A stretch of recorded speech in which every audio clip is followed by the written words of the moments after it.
Bubble Bunny Tarot. We're going to be doing your monthly reading for February. And we're just going to do it the same as last time. We're going to do past, present, and future. And then for the oracle cards, we're actually going to use the Botanical oracle this time instead of the literary witches. And then as a really cool treat, we've got some Zodiac dice here that we're gonna roll, and just take these as like energies. They could be people in your life, but this is kind of just like dessert. It's not the whole reading, so if these don't match anything going on in your life or anyone going on in your life, then don't worry about it. This is a general reading, and so take what resonates and leave what doesn't. We're gonna be kind of pulling on the energies from the last full moon that we've had in February, and then I'm gonna leave some dates up for kind of the important like moon cycles that are going to be going on that also might affect your current state as we move through the month of February. So yeah, I hope you guys enjoy your reading. Hi Virgo, welcome to your tarot reading for the month of February. We're going to do everything like we did last time, so past, present, and future. But the cool thing is I have these Zodiac dice, so we're going to be using these to help discern what kind of energy is like influencing you for the month of February. It could be you, sun, moon, rising. It also could be somebody else's sun, moon, rising. But the dice are just dessert. It's just kind of like confirmation. So if something doesn't resonate with you, a sign pops up that you don't really understand, don't look into it too much. So we'll get started rolling these dice really quick, and then we'll get into your reading. So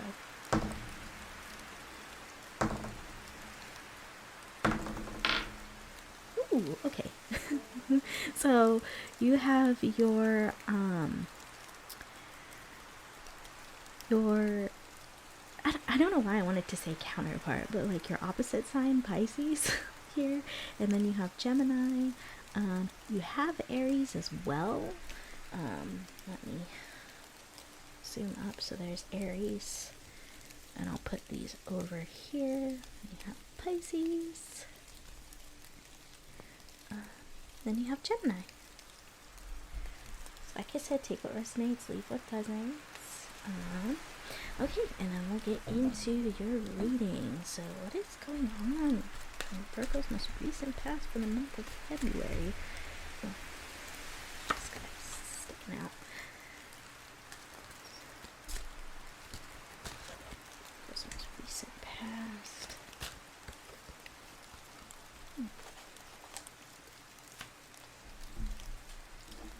Okay, now that we've got your past all set up, Virgo, we'll go into your present. What's going on in Virgo's most recent present? Let's go.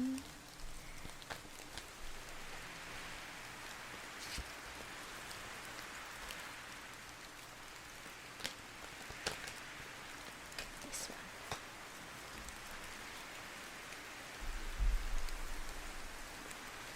Okay, and then we'll get into your future. So what's going on in your future, Virgo? What's going on in your future?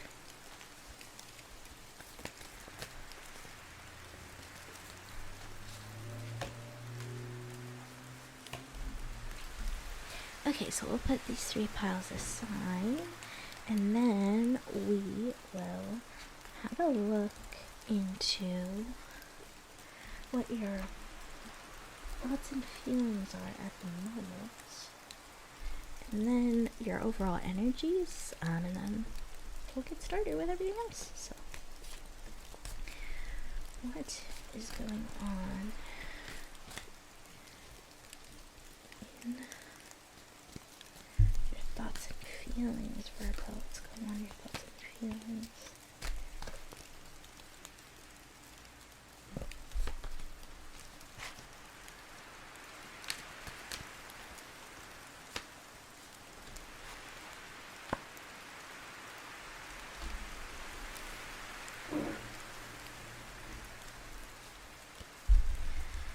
And then let's wait for our energy for February for Virgo.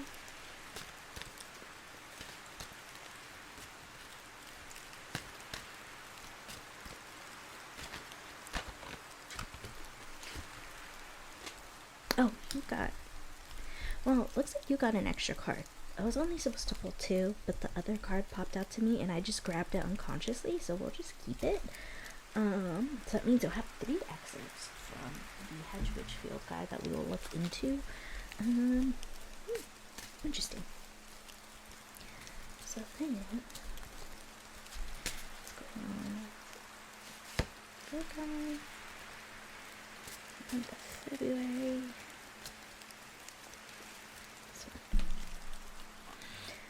Okay, so we'll put these aside for the moment. And then we'll get into your past, present, and future.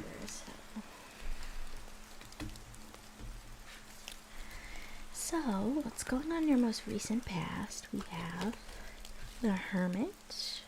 So, looking inward at the moment. And we have the 3 of Coins. Okay. Interesting. And then you have Judgment. Okay. Before I say anything, we'll just go into the present and then the future. So, for your present card, you have the Page of Wands. Okay. Interesting. Then you have the 2 of Wands. Okay. Not bad.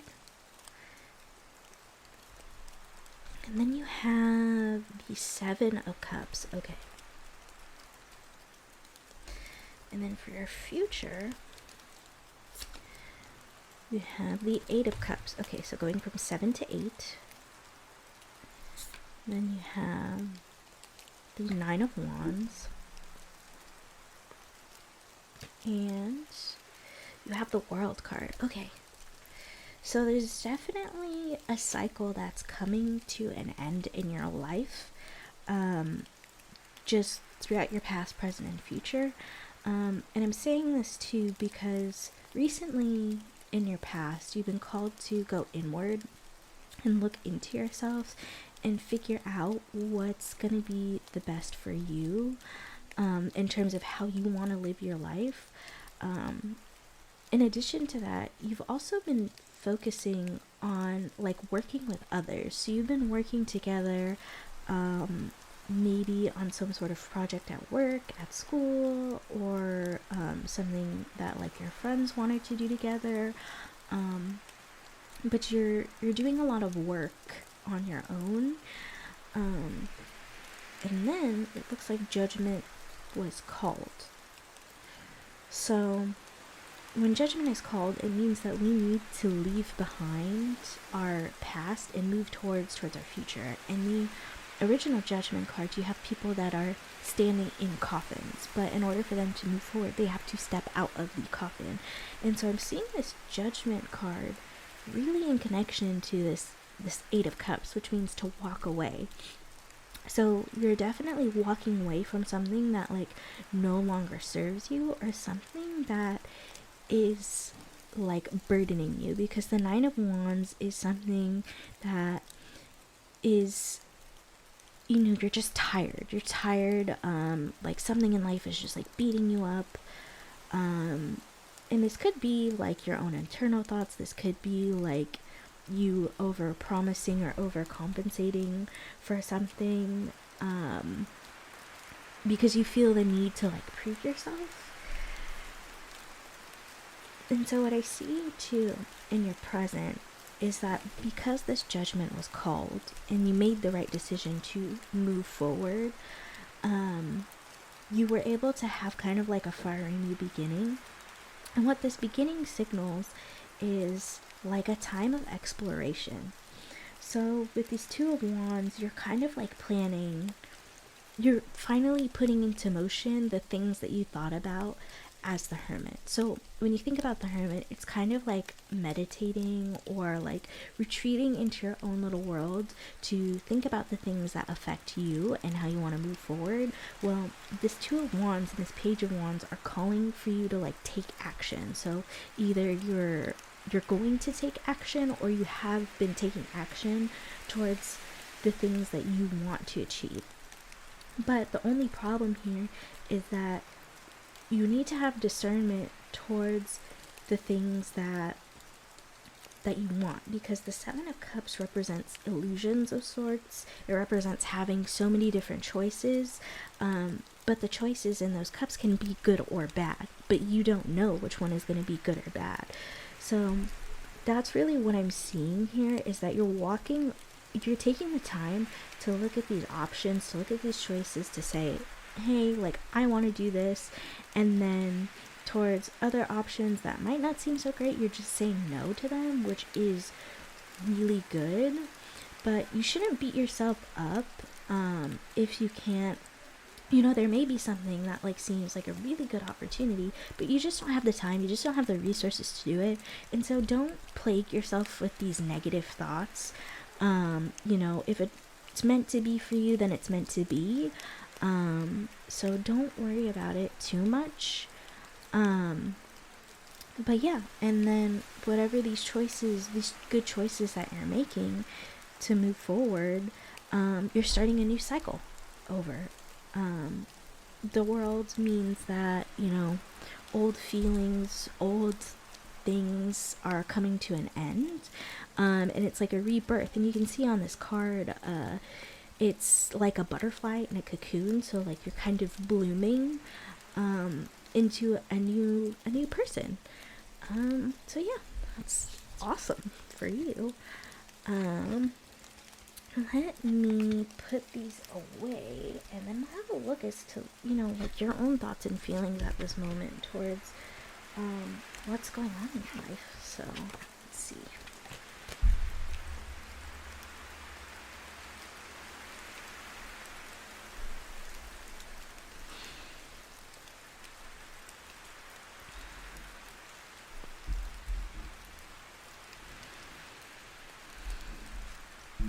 Okay, so your thoughts and feelings for the month of February.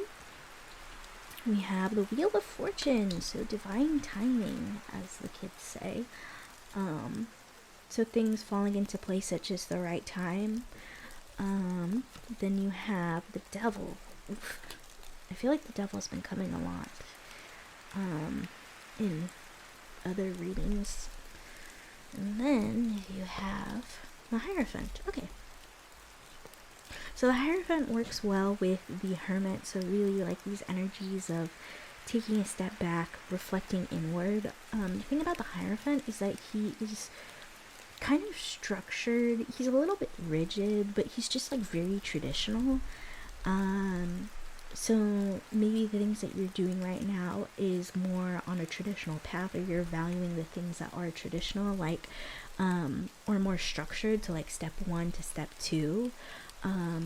You're really valuing those structures that like aren't in place, and it makes you feel more secure and it makes you feel more stable.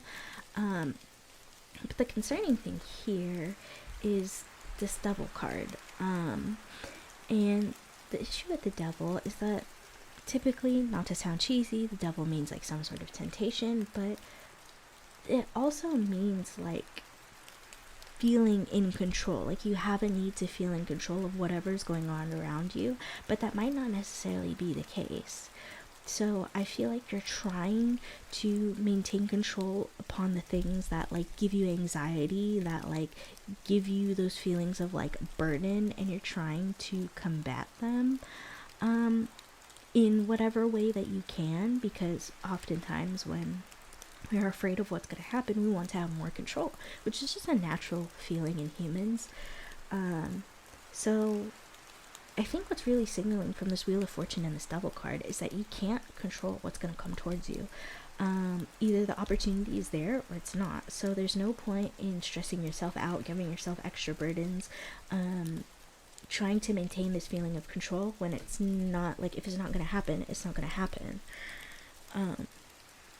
So let's look into the overall energies, and we'll look at the crystal cards first, and then we'll go into the Hedge Witch deck, which you have 3 cards, so we'll be reading an excerpt from each of these 3 cards for additional advice. So you have Moss Agate, which is new beginnings, nature connection, animal allies, and security. I'm really picking up on that security aspect. And then you also have Angelite, which is angel communication, clairvoyance, alignment, and dream insights. So really questioning what's going to be in alignment with, like, your vibrations, with yourself, is going to be really important to prioritize. And then, sorry, the table shifted. And then for your Hedge Witch cards, you have Kohash, which means to repel. Then you have Plantain, which is to nourish. And then you have the Golden Poppy, which is to dream. So, like, nourishing your dreams, but repelling the things that don't benefit you. So, like, I feel like it's important that this repel card fell under the Devil. So, like, really trying to repel those energies of control, and instead, like, nourishing yourself in a way that you know, what's funny is underneath the Hierophant, this Plantain card, you know, you typically think of, like, a priest nourishing, like, your soul, like one soul. So that also might be, like, a really big thing going on for you right now. So we will read from the field guide first.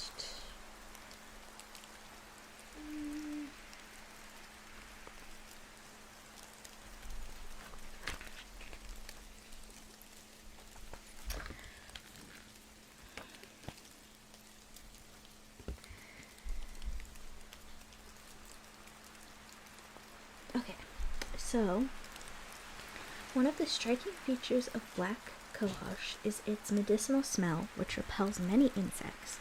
Its informal name is bugbane and gives rise to its oracle property, repel. It may be a strange word to see in an oracle context, but there are many situations in which rejecting, ejecting, repelling, or warding off may be necessary. Consider what to do with bad energy, the unwelcome advances of someone, or even your own negative thoughts or feelings. Push away things that are holding you back or weighing you down, such as negative self-talk, draining people or situations, or destructive criticism. Dwelling on the negative is seldom helpful. In the tarot deck, the Six of Swords is one card that speaks of cutting ties and moving on. The Devil Tarot, especially in reverse, could be warning you of negative bonds or dependencies that are holding you back. Separation, endings, and rejection. These are difficult parts of the human experience, but sometimes these radical actions are needed for new growth to happen. So that is absolutely no coincidence that this repel card is under the Devil card. I have not read through this field guide at all. This is, like, the first time that I'm actually reading through it, so I don't know, like, what the cards are gonna say. So I didn't even know that the Devil Tarot was gonna be included in that section. So this just emphasizes even more that you need to repel this energy. Okay. So we'll actually go in alphabetical order just because it's a little easier. So we'll go with the Golden Poppy first.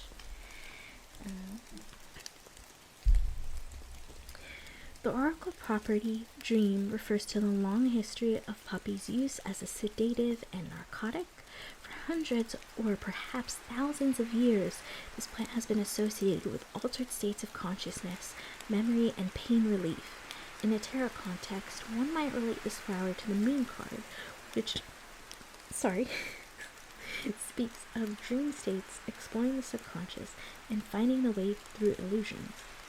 The Seven of Cups, with its message about getting caught up in wishful thinking, deception, or desire without action, can also apply. Dreaming, daydreaming, fantasizing, these are distractions, but can also be the gateway to achievement, and goal attainment, and happiness. When I see the word dream in an oracle context, I most often interpret it in a very positive way. How sad would life be without our ability to project into the future or alternate realms? Like everything, dreaming is about balance. Let your imagination soar, but remember that we must not dream our way too far from the real world. After all, someone needs to feed the cat. And then last but not least, we have plantain.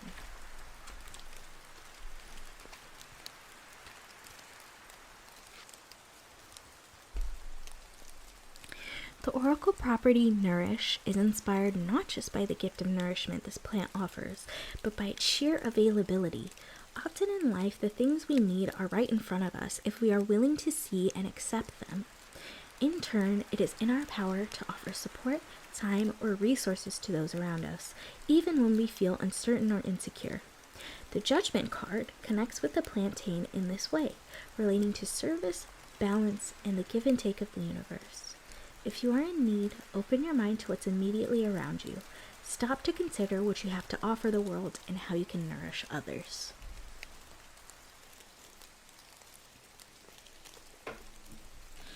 Okay, so with that, we'll have a look at your advice pile. And I'm going to try to put these cards over here so that you can still kind of see them, including your crystal cards.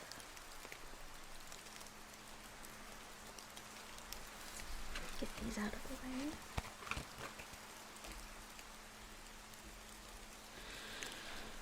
And so let's look at your advice pile. So the first advice card that you have is Death. Then you have Strength. You have the Queen of Wands, interesting. And last but not least, you have the Knight of Cups. Okay. So yes, this is really emphasizing the Judgment card that we had earlier in relation to the Plantain card as well. So a new beginning, you're reinventing yourself, but also you need to have emotional strength moving forward. You can't let these negative thoughts, these negative things affect you. And that's really what the Strength card means. It's not necessarily having physical strength, but it's having emotional strength. And through embracing, this Queen of Wands energy, you'll become this Knight of Cups. So the Queen of Wands, in the traditional tarot card, has a black cat. She doesn't care what anybody else thinks. She's just going to do what she wants to do because she has the confidence in herself. And so the cards are really asking you to build up the confidence in your own strength and your own reliability. And because of that, you're almost emotionally going to level up. And so what I see here, especially in connection to the plantain and asking of what do you have to offer other people as well, you're turning into this Knight of Cups, where you're recognizing the right opportunities and saying, hey, I really want to put my energy towards this. I'm willing to move forward and offer my cup. This could be in terms of work, this could be friendship, this can obviously be romance if you're looking for romance, or if you are in a relationship, this could be something that you want to work on together in a relationship. But yeah, that is what I see. Hopefully you found something that resonated with you. As always, take what resonates, leave what doesn't, because it could be for another person. But that is your reading for February, Virgo. I hope you enjoyed, and I hope you have a wonderful day.